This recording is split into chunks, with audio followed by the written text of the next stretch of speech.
अध्याय 10 भाग 3 महानता में दिव्यता दृश्य 10:21 से 10:21। परिचय। महानता के माध्यम से ईश्वर को देखना। दृश्य।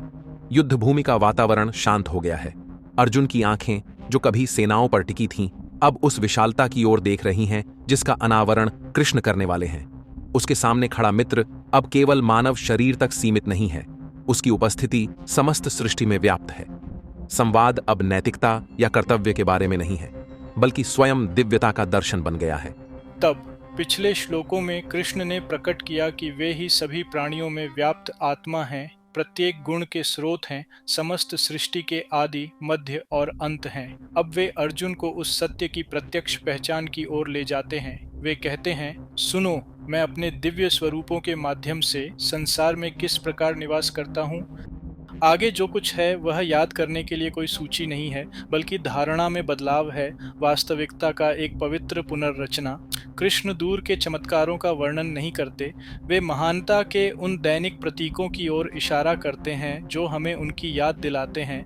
ज्योतियों में सूर्य, पर्वतों में हिमालय, नदियों में गंगा, पशुओं में सिंह, पवित्र करने वालों में वायु। अर्जुन के लिए यह रहस्योद्घाटन एक परिवर्तनकारी अनुभव है। युद्ध भूमि जो कभी शापित लगती थी अब पवित्र हो जाती है।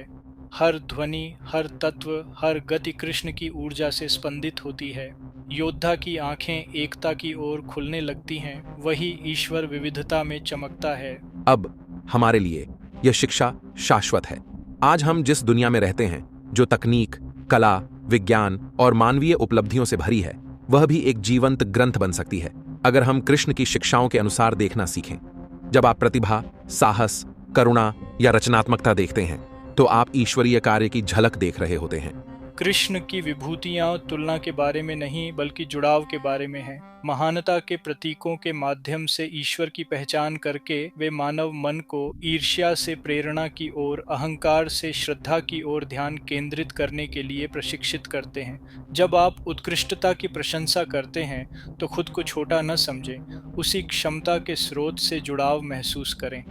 इस प्रकार अध्यात्म गतिशील और समावेशी बनता है। कलाकार की प्रतिभा, वैज्ञानिक की खोज, नेता का साहस, माँ का प्रेम, ये सभी एक ही शाश्वत अग्नि से प्रज्वलित ज्वालाएं हैं। इन विभूतियों को पहचानने का उद्देश्य व्यक्तित्व की पूजा करना नहीं, बल्कि अपने भीतर के दिव्य गुणों को जागृत करना है। इस प्रकार कृष्ण वियोग के भ्रम को धीरे से तोड़ देते हैं।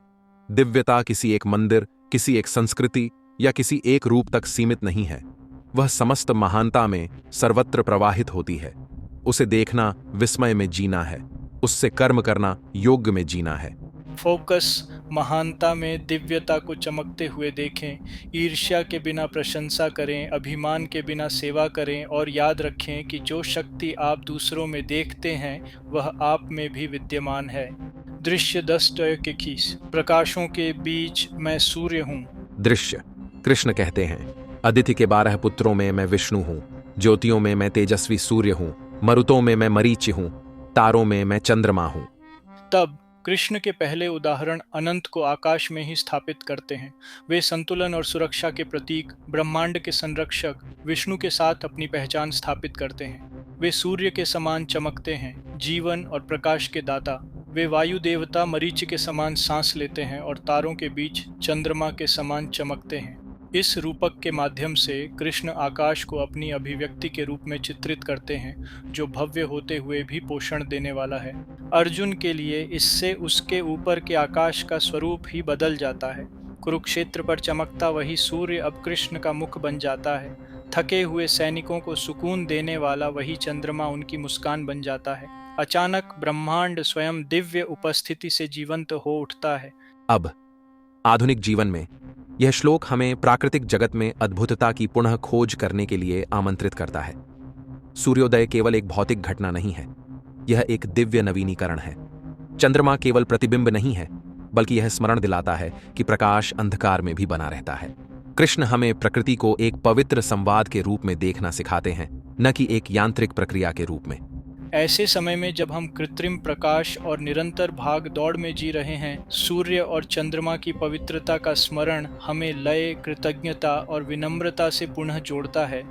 ईश्वर अभी भी हर भोर, हर हवा, हर तारे के माध्यम से बोल रहा है। फोकस, ऊपर देखें और याद रखें कि वही प्रकाश जो दुनिया को गर्म करता है, आपकी आत्मा को भी प्रकाशित करता है। सूर्य और चंद्रमा कोई दूर के देवता नहीं हैं, बल्कि भीतर के ईश्वर के दर्पण हैं। दृश्य 10:22 शास्त्रों में मैं सामवेद हूँ। दृश्य, कृष्ण आगे कहते हैं, वेदों में मैं सामवेद हूं, देवताओं में मैं इंद्र हूं, इंद्रियों में मैं मन हूं तथा जीवों में मैं चेतना हूं। तब कृष्ण अब आकाश से शास्त्र की ओर, ब्रह्मांड से चेतना की ओर बढ़ते हैं। गीत और राग का वेद, सामवेद, भक्ति और ज्ञान के बीच सामंजस्य का प्रतीक है। इसके साथ तादात्म्य स्थापित करते हुए कृष्ण अर्जुन को याद दिलाते हैं कि सत्य शुष्क तर्क नहीं, बल्कि जीवंत संगीत है। देवताओं के राजा इंद्र नेतृत्व के प्रतीक हैं, मन इंद्रियों के समन्वय का प्रतीक है और चेतना स्वयं सभी प्राणियों में दिव्य ज्योति है।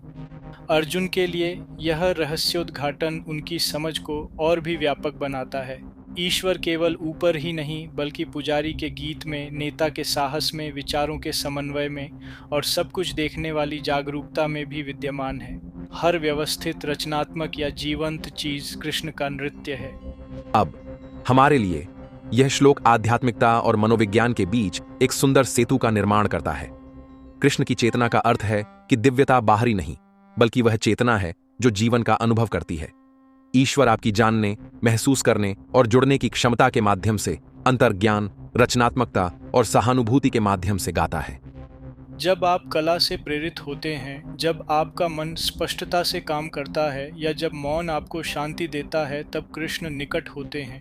जागरूकता स्वयं पवित्र है, सजगता ही पूजा है। फोकस, चेतना ईश्वरीय उपस्थिति है। मन जब सामंजस्य में होता है तो ईश्वर का मंदिर और साधन बन जाता है। दृश्य 10:23 योद्धाओं में मैं स्कंद हूँ। दृश्य, कृष्ण कहते हैं, रुद्रों में मैं शिव हूं, यक्षों और राक्षसों में मैं धन का देवता कुबेर हूं, वसुओं में मैं अग्नि हूं और योद्धाओं में मैं युद्ध का देवता स्कंद हूं। तब यहाँ कृष्ण शक्ति और सुरक्षा को दर्शाते हैं। शिव जो विलीन करता है, परिवर्तन और उत्कृष्टता का प्रतीक है। अग्नि जो शुद्धि का प्रतीक है। कुबेर जो धन है, जो प्रचुरता का प्रतीक है। और स्कंद जो योद्धा देव हैं, धर्म से उत्पन्न साहस का प्रतिनिधित्व करते हैं। कृष्ण बताते हैं कि समस्त दिव्य शक्ति और संतुलन उन्हीं से प्रवाहित होते हैं। अर्जुन के लिए यह बात दिल को छू जाती है। एक योद्धा के रूप में वह अब युद्ध को हिंसा के रूप में नहीं, बल्कि धर्म के रूप में, पवित्र सेवा के रूप में एक नए दृष्टिकोण से देखता है। साहस जब धर्म से प्रेरित होता है तो पूजा बन जाता है। अब आज के संदर्भ में यह श्लोक शक्ति को निष्ठा के साथ प्रवाहित करने के बारे में है। अग्नि, नेतृत्व और यहां तक कि महत्वाकांक्षा भी अपने उद्देश्य के अनुसार जल सकती है या प्रकाशित कर सकती है। कृष्ण हमें शक्ति का उपयोग प्रभुत्व के लिए नहीं, बल्कि सुरक्षा के लिए, अहंकार के लिए नहीं, बल्कि सेवा के लिए करने के लिए आमंत्रित करते हैं। आधुनिक योद्धा, नेता, रक्षक, सुधारक जब उनके हृदय सत्य के साथ जुड़े होते हैं तो वे उसी दिव्य ऊर्जा को प्रकट करते हैं। करुणा के बिना साहस विनाश है, ज्ञान सहित साहस गतिशील दिव्यता है। फोकस, सच्ची शक्ति तब दिव्य होती है जब वह सेवा करती है, न कि तब जब वह जीतती है। अपने साहस को सुरक्षा प्रदान करे, नुकसान नहीं। दृश्य 10:24 पहाड़ों के बीच मैं मेरू हूँ। दृश्य, कृष्ण आगे कहते हैं, पुजारियों में मैं बृहस्पति हूं, सेनापतियों में मैं कार्तिकेय हूं, जलराशियों में मैं सागर हूं, पर्वतों में मैं मेरू हूं। तब अब कृष्ण दिव्यता को ज्ञान, नेतृत्व और वैभव से जोड़ते हैं। देवताओं के गुरु बृहस्पति विनम्रता से प्रेरित बुद्धि के प्रतीक हैं। सागर गहराई, लय और विशालता का प्रतीक है, जो स्वयं जीवन का गर्भ है। पौराणिक स्वर्ण पर्वत, मेरू पर्वत ब्रह्मांड की धुरी के रूप में स्थिर और दीप्तिमान है। अर्जुन के लिए ये चित्र अद्भुत हैं। अब संसार का भूगोल दिव्यता से जीवंत लगता है। पर्वत पत्थर नहीं, मौन अर्श हैं। सागर अराजकता नहीं, ब्रह्मांडीय श्वास हैं। परिमाण का प्रत्येक रूप कृष्ण की उपस्थिति का स्मरण कराता है। अब आधुनिक चिंतन में यह श्लोक ज्ञान और प्रकृति दोनों के प्रति श्रद्धा सिखाता है। सच्चा नेतृत्व बृहस्पति की तरह, ज्ञान और करुणा का संतुलन बनाता है।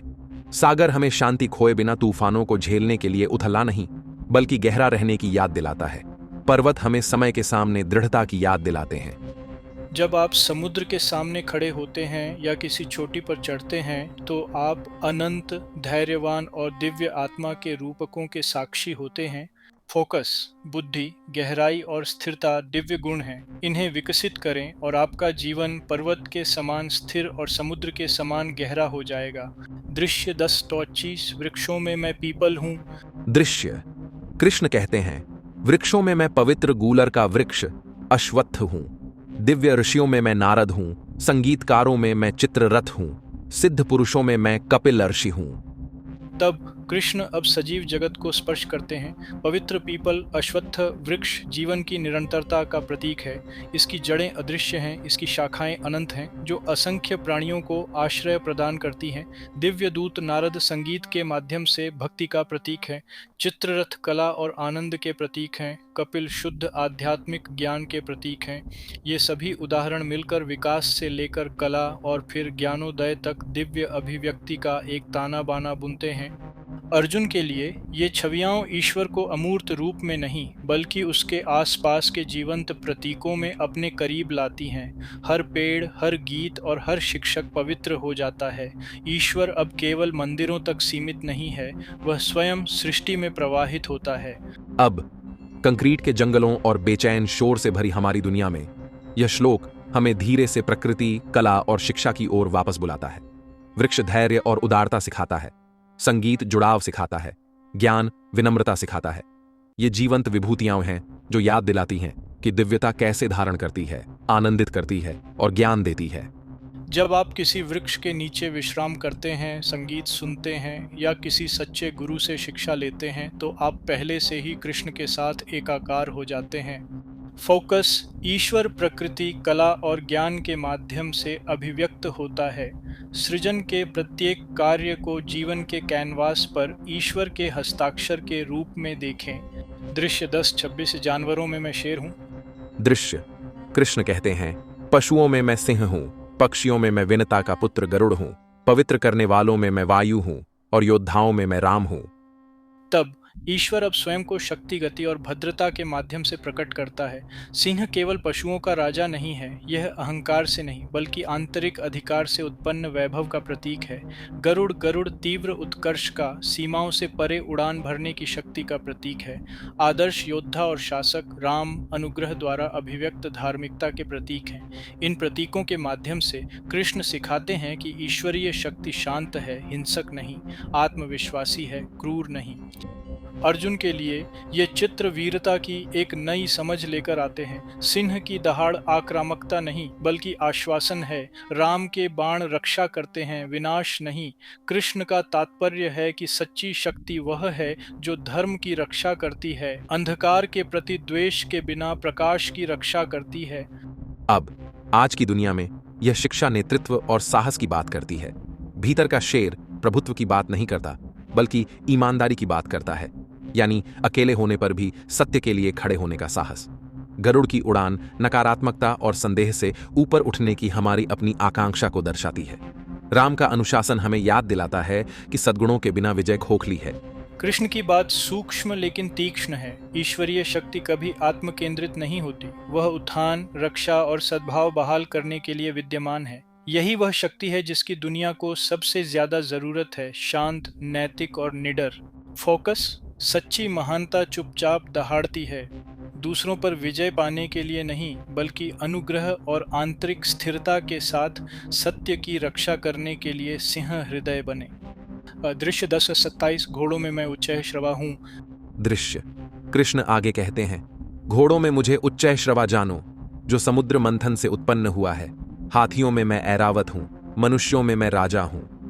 तब ये चित्र महान पौराणिक ब्रह्मांडीय सागर मंथन से आते हैं, जो देवताओं और दानवों के बीच दिव्य सहयोग का एक ऐसा क्षण था जिससे विश्व के खजाने का जन्म हुआ। इनमें उच्चैःश्रवा दिव्य अश्व भी शामिल था, जो गति और सुंदरता के साथ साथ कुलीनता का प्रतीक था। इंद्र का श्वेत हाथी ऐरावत राजसी शक्ति और ऐश्वर्य का प्रतीक है। कृष्ण स्वयं को इन प्राणियों के साथ जोड़कर यह दर्शाते हैं कि उत्कृष्टता, चाहे वह रूप की हो, शक्ति की हो या अनुग्रह की, दिव्यता का ही प्रतिबिंब है। मनुष्य में राजा धर्म में निहित नेतृत्व का प्रतीक है, जो दूसरों पर शासन करने से पहले स्वयं पर शासन करने की कला है। अर्जुन के लिए यह अत्यंत प्रासंगिक है। युद्ध भूमि स्वयं राजाओं और योद्धाओं से भरी होती है, लेकिन कृष्ण उसे याद दिलाते हैं कि सच्ची राजसीता आध्यात्मिक आत्मनियंत्रण है। युद्ध भूमि आंतरिक प्रभुता का प्रशिक्षण स्थल बन जाती है। अब ये रूपक हमारी आधुनिक आकांक्षाओं को दर्शाते हैं। जीवन की चुनौतियों का मंथन तभी खजाने पैदा करता है जब प्रयास और अनुग्रह का मेल होता है। घोड़ा बुद्धि द्वारा निर्देशित ऊर्जा का प्रतीक है। हाथी हमें धैर्य और गरिमा की याद दिलाता है, और सच्चा नेता नियंत्रण से नहीं बल्कि प्रेरणा से शासन करता है। जब हम उत्कृष्टता के पीछे छिपी दिव्य बुद्धि को पहचान लेते हैं तो ईर्ष्या श्रद्धा में बदल जाती है और अभिमान कृतज्ञता में। महानता का हर रूप हमें ऊंचा उठने के लिए ईश्वर की ओर से एक अनुस्मारक बन जाता है। फोकस सभी उत्कृष्टता पवित्र है। अपनी शक्ति को उच्चय श्रवाओं की तरह शालीन, उद्देश्यपूर्ण और ज्ञान द्वारा निर्देशित करें। दृश्य 10:28 हथियारों में मैं वज्र हूँ। दृश्य कृष्ण घोषणा करते हैं, मैं शस्त्रों में वज्र हूं, गायों में मैं कामनाओं को पूर्ण करने वाली कामधेनु हूं, प्रजापतियों में मैं प्रेम का देवता कंदर्प हूं, सर्पों में मैं वासुकी हूं। तब यहाँ कृष्ण विनाश से सृजन तक, वज्र से कोमलता तक, अस्तित्व के पूरे स्पेक्ट्रम को समेटे हुए हैं। वज्र वज्र उस दिव्य शक्ति का प्रतीक है जो अज्ञान का नाश करती है। कामधेनु दिव्य गाय, पोषण और प्रचुरता का प्रतीक है। प्रेम के देवता कंदर्प उस रचनात्मक आवेग के प्रतीक हैं जो सभी प्राणियों को एक सूत्र में बांधता है। वासुकी महासर्प सृष्टि के चक्रों में ऊर्जा और निरंतरता का प्रतीक है।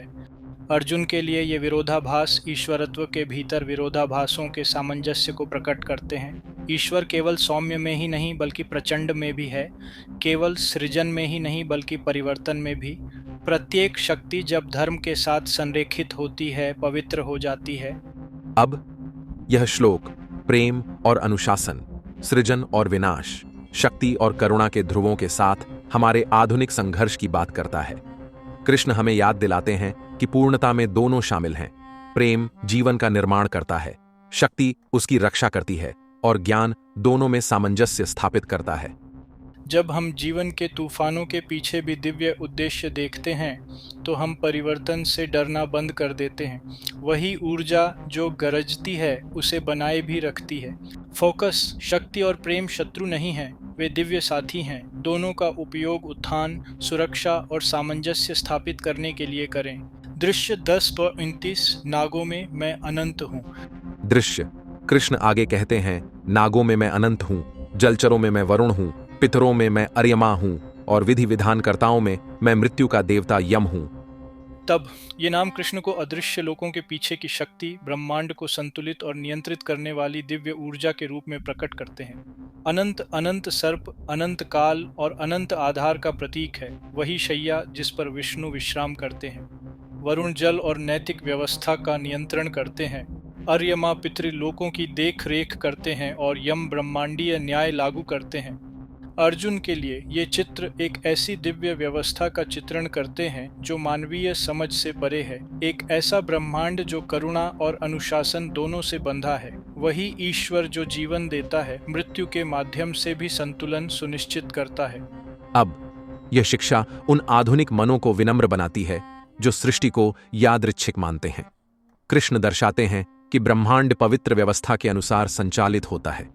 वरुण का जल शुद्ध करता है और पोषण करता है, जबकि यम का नियम निष्पक्षता सुनिश्चित करता है कि कर्मों के परिणाम दंड के रूप में नहीं बल्कि सुधार के रूप में हों।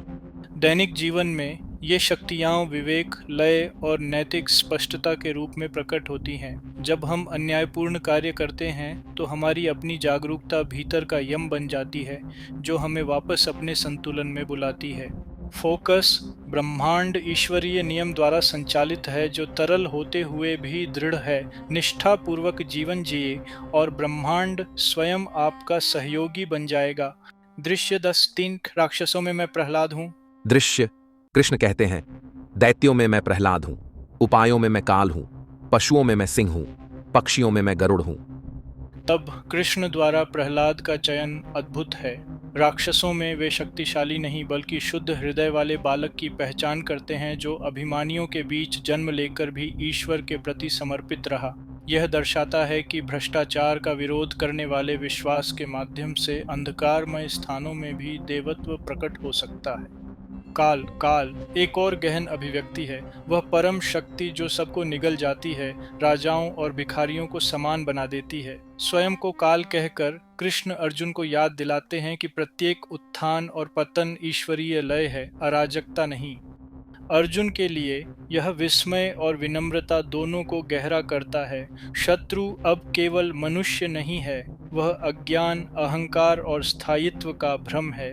विनाश के बीच भी कृष्ण की उपस्थिति उद्देश्य सुनिश्चित करती है।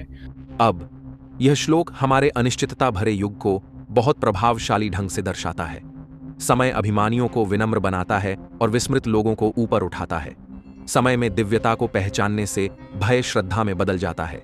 प्रहलाद की भक्ति हमें याद दिलाती है कि अच्छाई किसी भी परिस्थिति में चमक सकती है, आस्था वातावरण से अधिक शक्तिशाली होती है। फोकस ईश्वर विरोध में भी विद्यमान है। विश्वास, निष्ठा और समय ही ईश्वर के संतुलन के साधन है। दृश्य 10:21 नदियों में मैं गंगा हूँ।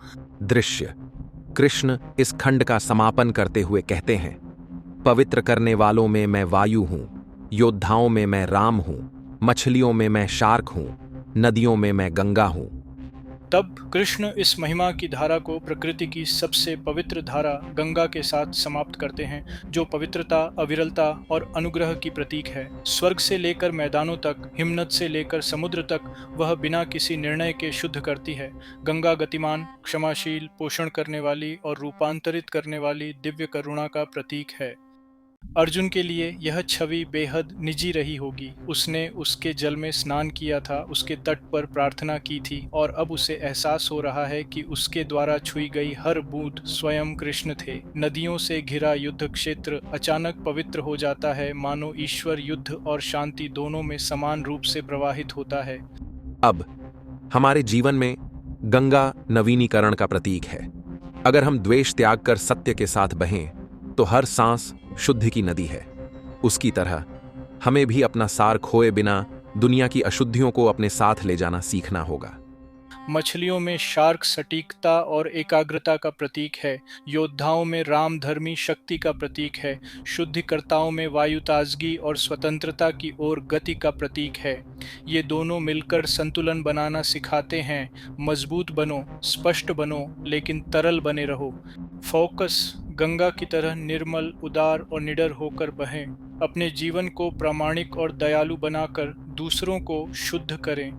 समापन सारांश महानता में दिव्यता। दृश्य युद्ध भूमि तो बनी हुई है, लेकिन उसका अर्थ बदल गया है। अर्जुन को अब सेनाएं और राजा नहीं दिखते।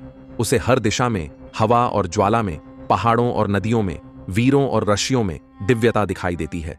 साधारण असाधारण हो गया है, क्योंकि जागरूकता जागृत हो गई है।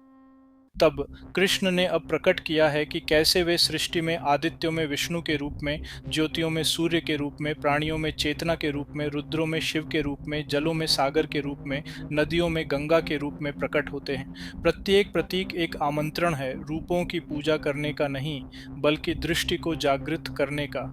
वे अर्जुन को सिखाते हैं कि जहाँ कहीं भी शक्ति, बुद्धि, साहस, सौंदर्य या भक्ति में महानता है, वह उनकी महिमा की एक चिंगारी है। विभूतियाँ उसी प्रकाश को प्रतिबिंबित करने वाले दर्पण हैं। यह बोध स्वर्ग और पृथ्वी, शक्ति और कोमलता, नेतृत्व और विनम्रता को एक करता है।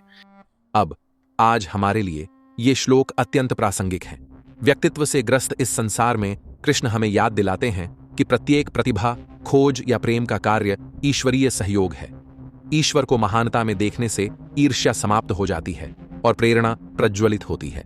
यह मूर्ति पूजा रहित श्रद्धा, हीनता रहित प्रशंसा सिखाता है। यह अंतर्दृष्टि हमारे जीवन जीने के तरीके को बदल देती है। जब आप अपने गुरु को कृष्ण की बुद्धि, अपने साथी को कृष्ण की करुणा और अपनी चुनौतियों को कृष्ण के प्रशिक्षण के रूप में देखते हैं, तो जीवन एक पवित्र भागीदारी बन जाता है, न कि एक बेतरतीब संघर्ष। हर सूर्योदय, हर राग और हर दयालु कार्य उनका नाम पुकारता है। कृष्ण द्वारा दिव्य स्वरूपों की गणना हमें उन्हें साकार करने की चुनौती भी देती है। वह सूर्य बनो जो दूसरों को प्रकाशित करे। वह पर्वत बनो जो तूफानों में भी स्थिर रहे।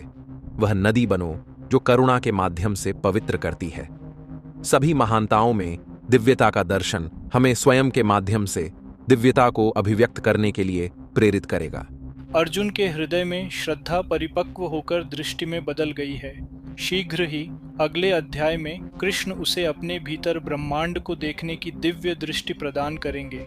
लेकिन यहाँ इस मान्यता की नींव रखी गई है कि सृष्टि का सारा सौंदर्य और शक्ति एक ही के प्रतिबिंब मात्र हैं। फोकस, महानता ईश्वर से अलग नहीं है, यह ईश्वर का साकार रूप है। इसे देखें, इसका सम्मान करें और इसे अपने सर्वोच्च स्वरूप को जागृत करने दें।